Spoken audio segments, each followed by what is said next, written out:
Reservation. Ready? This time I'd like to call the City of Twinsburg Caucus meeting for April 25th, 2023 to order. The time is 7 p.m. Shannon, would you call the roll, please? Mr. Barr? Here. Mrs. Walker? Present. Mrs. Labby? Here. Mr. Post? Here. Mr. Deeds? Here. Mr. Fury? Here. Mr. Bellin? Here. Wonderful, Shannon. Do we have any presentations this evening? There are none. Moving along, council, do we have any items for discussion this evening? Anything anyone would like to discuss at this time? Mayor?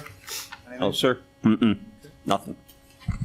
That moves us along to audience participation. Shannon, do we have any audience participation this evening? We have one. Sue Clark?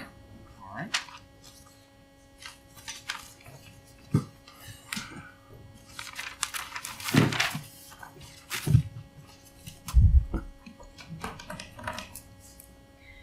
Good evening. Sue Clark, 9845 Crestwood Drive. Council, Mayor, Law Director. I've got some concerns and some questions about Zone Co. and the bid. Back on March 14th, I asked who the stakeholders are. Do we know who they are now? We had a chance to look into that? What about the Advanced Twinsburg 2040 plan? How do we get a copy of it? Does anybody know what it is? I mean, it's in the bid. It's on page 3 of Zone Co's bid. The stakeholders are called out in the pricing guide. They're also on page 18. Pattern districting. It's not discussed in our current zoning code. This is very close to spot zoning. Can the law director explain the differences between those two? I don't. Okay. How is the tax increment district going to affect the schools with their current situation and their precautionary fiscal watch? Has the city had a meeting with the schools? How will this work with the township in Reminderville? Can we get the procedures on how Zone Co. will compare the score to our current code? Can I get a copy of the comprehensive plan? Will they be using the 2014 code or the 2021 code? Before I go to my next page, can anybody answer any of them? I'll respond. Okay. You come up here, we do exactly what you want. We attack zoning from the Okay. ground up. These are all excellent questions. Okay. They're probably all best addressed to the department heads, to the law director, to the mayor, not in a council meeting. Okay. You have every right to come up here. I'm glad that you do, and I'm glad that you discuss these things. But I feel that you walk away upset that we don't have these answers. Okay, Mr. Barr, I'm going to address you in a minute because I'm going to finish my questions. All right, continue, please. Who will be on the driving tour? Can we please look into why the clerk of council did not have this bid when the residents were asking for it? I did see a survey that was posted online. I have 4 neighbors who do not have computers. How is the city going to reach out since there's 31% of the community? And now getting back to your question. We did ask numerous times. Mrs. Collins can tell you that. We asked them to be proactive. Not to come up here and give you guys a hard time, not to have questions. I don't know who to address my questions to. Who is going to be in contact when Mrs. Ziegler's not here? We don't know that yet. I'm sorry, but the Together Twinsburg site wasn't even updated with the bid till March 17th after you guys pushed it through on the 14th. You had 3 readings. Pushed through. You had it 3 readings, three Mr. times. Barr. You had 3 readings, but we were asking for it. I wish, believe me, I really do wish I would have had this in my hand before you guys voted on it. It's not like we don't come and want to ask and participate. We have begged for this portion for years since I've been coming here. Now we're doing it, and Okay, we're you right are back doing where it. we started. No, we're not. Because like to it. me, you spent $158,000 that you should have simple questions to. Did anybody really go through that bid proposal and look at it? We asked, now wait a minute. We asked you guys for what was going to be the deliverables, did we not? 3 different people. We asked Mrs. Collins because we wanted to see it. We never seen the deliverables till the last day you guys read it. All I'm saying is we're trying to communicate. We're trying to do better. I applaud the mayor for his site. I want to help. You can't help if you don't have the information. So we had a breakdown, not point fingers. I'm saying we need to fix it. So I'm going to close by saying, I realize you may not have the answers to these questions, but who's responsible for getting them? So when I come next week, in 2 weeks, who's going to have the answers to these? And when you come next week in 2 weeks, I'm going to tell you the same thing I'm going to tell you tonight. Call the mayor. He has an open door policy. Call the law director. His number is on the website. Call the clerk of council. Reach out to anybody. We did that. Outside of here. My phone has never rung. Nobody's ever tasked me with finding something. We Mr. come up Barr. here every week. I'm not finished. We come up here every week and we have these conversations and these back and forths. And it's just an attempt to besmirch council It and the isn't. administration. That's how it looks from this. Well, I'm sorry that you feel that way. I'm sorry you're entitled to your feelings. I am. But you were here when I asked about the stakeholders. I did go to Mrs. Collins and ask, do you want me to call you guys at work? I mean, sorry, I have a job. I can do that. I'm sure most of you have jobs. So when somebody comes here and we repeatedly ask the same things, you don't think it's up to the council to give the residents an answer? That's truly what you're saying. That's not at all what I'm saying. I'm That's saying how that that's there are being taken. ample opportunities for you to reach Mr. out to people. Scafidi, can I give you a copy of this? And will you please get some answers for me? Absolutely. And Thank you. I'm sure the clerk already has them recorded and written down. But yeah, you Not can give these that to ones me. she doesn't, but I will. And I'll I make made sure an we do. extra In the copy. absence of Mrs. Ziegler, Okay, okay, who just left. That yesterday was her first day I off. knew that. I knew And that. so, but yeah, I'll make sure. And Okay. Lynn is in charge of all of that right now. Okay, And so, yeah, I'll definitely talk to her. But give me the sheet if you would, please. I will. And I'll make sure And I you will get make your sure that answers. Mrs. Collins gets one. Would you like one too, Mr.? Susanna? You could just give me one and I'll make sure everybody gets the Great. copies. Yeah, Great. Thank you very, very much. you're welcome. That's all we have this evening. Moving on to pending legislation. Starting this evening with ordinance 44, 2023.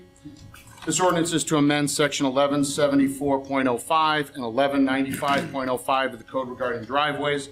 Prior to the caucus meeting, council had a public hearing this evening. There was no participation or discussion on 44, 2023. The ordinance will be read and voted on this evening. Is there any questions or additional discussion regarding 44, 2023? No. Hearing none, we move on to ordinance 49, 2023. This ordinance is for the continuation of CRA agreements. Tax Incentive Review Committee met last month to review all CRA and top agreements. They recommended to continue CRAs with Omega, Amazon, Western Reserve Wire Products, Vistar PFG, Sifron, and O'Reilly Auto Enterprises. This ordinance will be read and voted on this evening. Anything additional on 49? No. Ordinance 50, 2023 is an ordinance for the continuation of top agreements at last month's tax incentive review meeting. The committee recommended to continue tops with Keystone Components, Freedom USA, AVA Direct, HC Companies, Horvath Electric, Safran Power USA, and Airgas USA. This ordinance will be read and voted on this evening. Does anyone have anything they'd like to add on 50, 2023? Ordinance 51, 2023 is an ordinance for a new top agreement with 48-hour books. The company proposes to relocate their headquarters from Akron to Twinsburg this fall. This top agreement would provide the company with a grant equivalent to 30% of the income tax collected for a total of 6 years. This will be on its third and final reading this evening. Are there any questions on 51, 2023? So they'll be bringing 38 full-time and 8 part-time workers to meet this requirement, to receive the 30% off of the income tax they would pay the city. Thank you. Thank you, Mr. Fury. Anything else on 51? Moving along to ordinance 52, 2023. This is an ordinance to modify payouts for Integral Incorporated. The current benefit is 33%. A 50% reduction is recommended by the committee, bringing the new benefit to 16.5% starting in payout year 2023. Committee will reevaluate the return to the full 33% if performance standards are met in the future. This will be on the second reading this evening. Does council have any questions or comments on ordinance 52, 2023? No. No. Moving along to ordinance 53, 2023. This is an ordinance to modify a payout for Cifron FFR's top agreement. As stated at previous meetings, the Tax Incentive Review Committee is recommending no payout for the year 2022 and to terminate the agreement if performance standards are not met for 2023. This will be on the third and final reading this evening. Anything additional on 53? Any discussion? No. Moving along to ordinance 55, 2023. This ordinance is to amend the appropriations for the engineering department for their salaries and pension.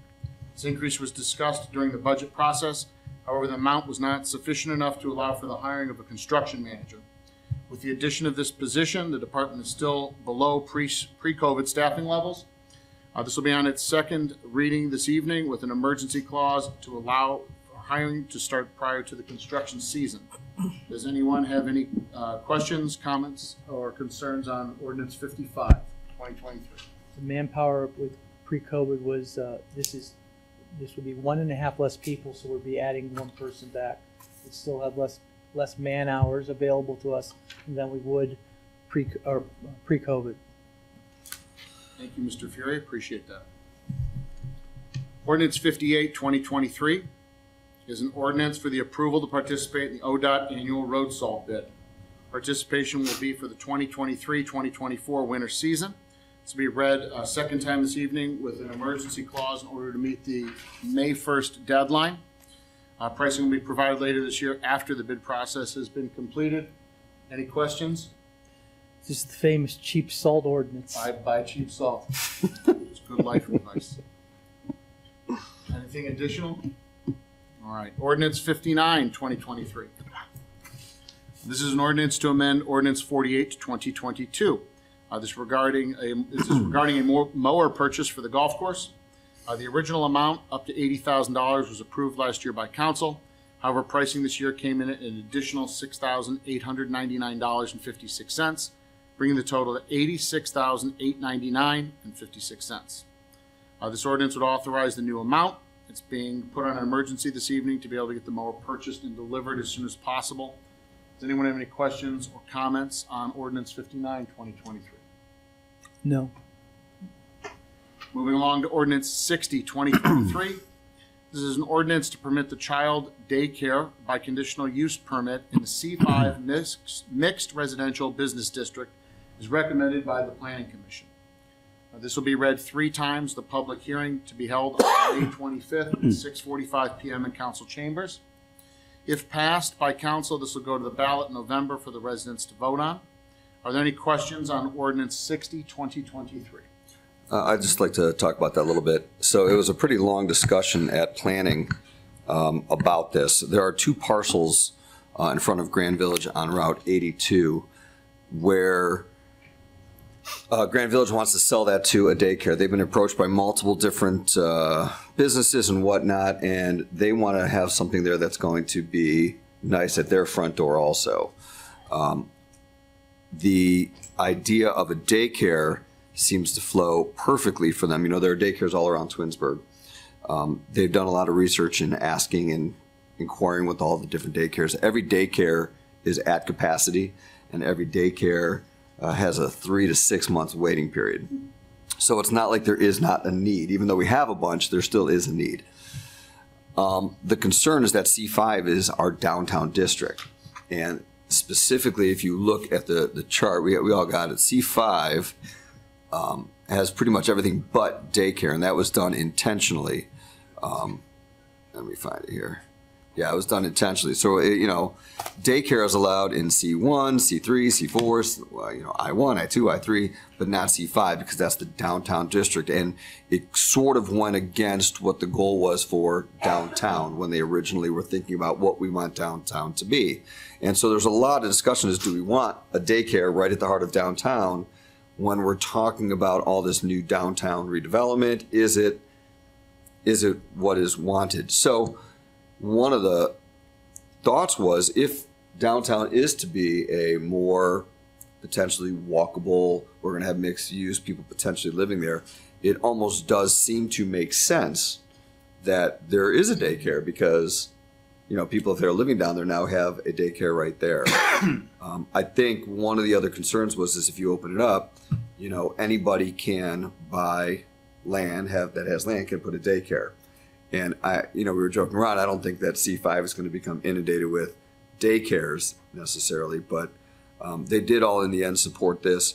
I agree with them. It does seem to make sense at that particular location. It's just a little under 2 acres there, and it seems like.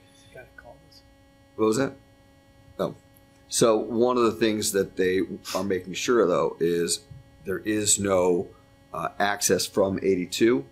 That they'll have to go off of the entrance to Grand Village. So, and if it's right there in 82, the parking lot can't be in the front of it. And that's part of the stipulations with being in C5 is that you can't have those. You can't have that entrance. You can't have the parking lot in the front. So they're going to have the parking lot in the back, the entrance off of the side road.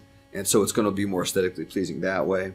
And there is enough land there to do that. So all in all, it seems like a good proposal. The problem with it is, you know, the developer, and here's where it was kind of a sticky point, is, you know, you've got the chicken and the egg, which came first. The person wants to buy the land, but they don't want to buy the land until they know that they can put it in, right? So they can't say, yeah, we'll buy the land and then hope we can put a daycare there. So it's kind of on good faith that this is going to go through.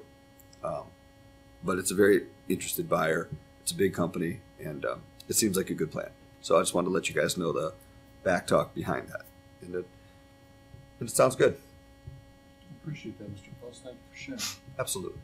Mr. Dietz, you looked at? I did, because I looked at this, and I think the daycare in this particular area in C5 is, I agree with you 100%, David. It's perfect. It works well.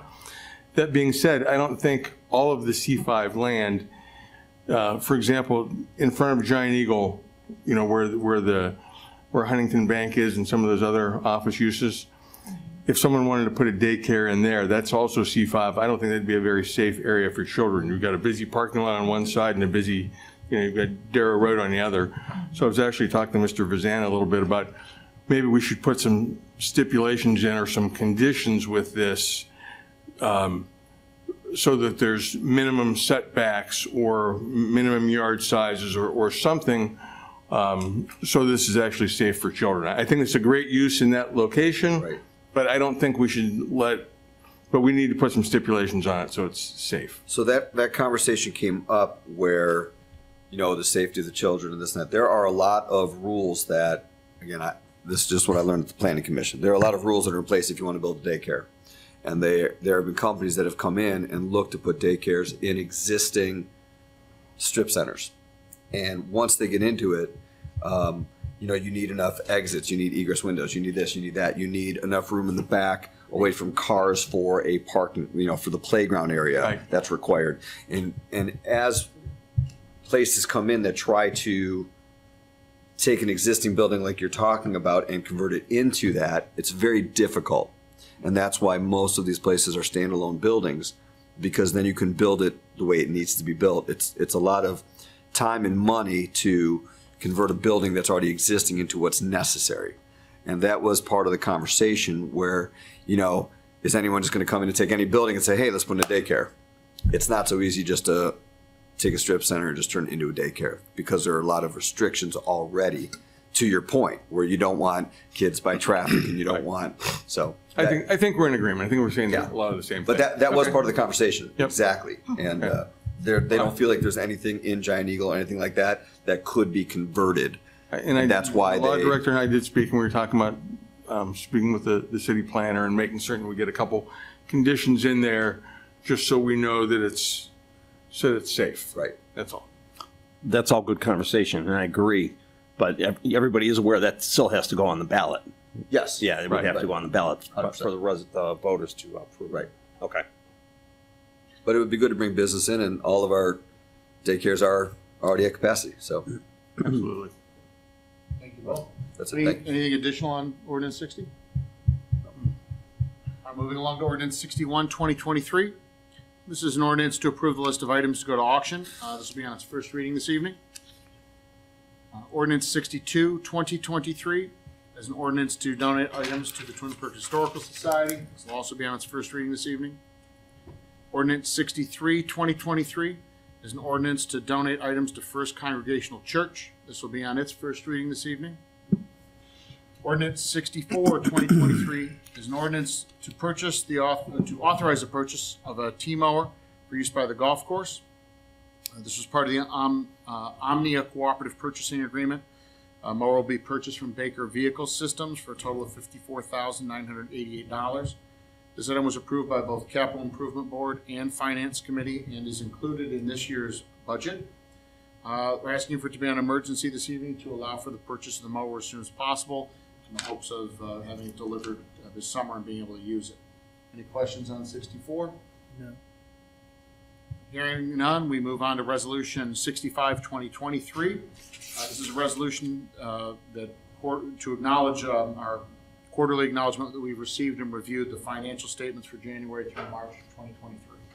Anyone have anything on Resolution 65? No. Moving along to Ordinance 66, 2023. This is an ordinance to enter into an agreement with the IAFF, Firefighters and Lieutenants Union.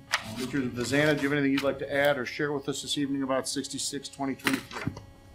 I do, thank you. As we've done in the past, I'm going to hit some of the highlights from what the parties agreed to. So before I get into that, I will note that this past Thursday, the IFF met and they voted to ratify this contract. So should council vote tonight to approve it, obviously with the suspension of the 3 reading rule, then all of the parties can sign and enter into the agreement beginning tomorrow. So I would say the highlights of this contract, I will address a few of them, and then if you have any questions, let me know. So first off, the general wage pattern is 2, 2, and 3.5 for the 3 years of the agreement. The city and the IFF agreed to a either-or, called a bonus, annual program where individuals that decide that they want to hit certain milestones that we've set out in there will be eligible for an annual one-time financial bonus of up to $1,500. So those individuals that are assigned to the fire suppression, which is by and large the bulk of your firefighters over there, if they get more involved in the medic work, they can earn up to a $1,500 bonus each year of the contract by hitting certain milestones of how many ambulance rides they drive or they are a patient caregiver on. Similarly, for our members in Fire Prevention Bureau, we have the same amount there. They can receive a $1,500 bonus depending on whether or not they hit 400 inspections for the year. So that would be inspecting structures within the city of Twinsburg. And then, as I've done in the past, I always like to end the highlights with 2 things that I'm just really excited that the team was able to put together. So first, we've put in there the ability for our supervisors, our frontline supervisors, to send home any of our firefighters that may see something in the line of duty that necessitates, frankly, they see a lot of terrible things in their career, and we both agreed that there should be a no penalty situation where if an individual just needs to get away from the scene after obviously everything's been secured, that they can go home and not going to be an issue. And I thought that was something I was really proud of. Mayor Scafidi, Tammy, myself, the chiefs, and the members that we agreed to that right out of the gate. And similarly, we negotiated of something of, in my opinion, of equal importance, which is that the city and the union have agreed to move forward with annual screening, healthcare screening, where our firefighters, like I said, who are doing such important work with putting themselves in danger, they're also putting themselves in danger of long-term chronic type diseases. And we now have a process in there where we'll provide annual screenings that address firefighter-specific chronic illnesses. And that, again, like I said, the city will provide that. And then we put together language that all the parties felt good about. So that it dealt with the firefighters' need to have that anonymity, if you will, to just go and talk to the doctor about their experience as a career firefighter. So I know that we're all most proud of those last two achievements. But at that, if you have any questions, I'd be happy to answer them. Thank you, Mr. Vazana. Does anybody have any questions for Mr. Vazana or anything they'd like to add on 66? Nice job. Yeah, congratulations on getting that buttoned up. Like I said, thank members of the IFF and then Chief, Mayor Scafidi, Tammy, Absolutely. and Well done. some of our former administration officials that kicked off the bargaining review process. Well done. All right, if there's nothing further on ordinance 66, 2023, that concludes legislation. Moves us along to miscellaneous. Council, does anyone have any miscellaneous items they'd like to discuss in the caucus this evening? I do not. Hearing none, that moves us along to adjournment. I think we can adjourn the caucus meeting at 7:26 p.m. We're adjourned.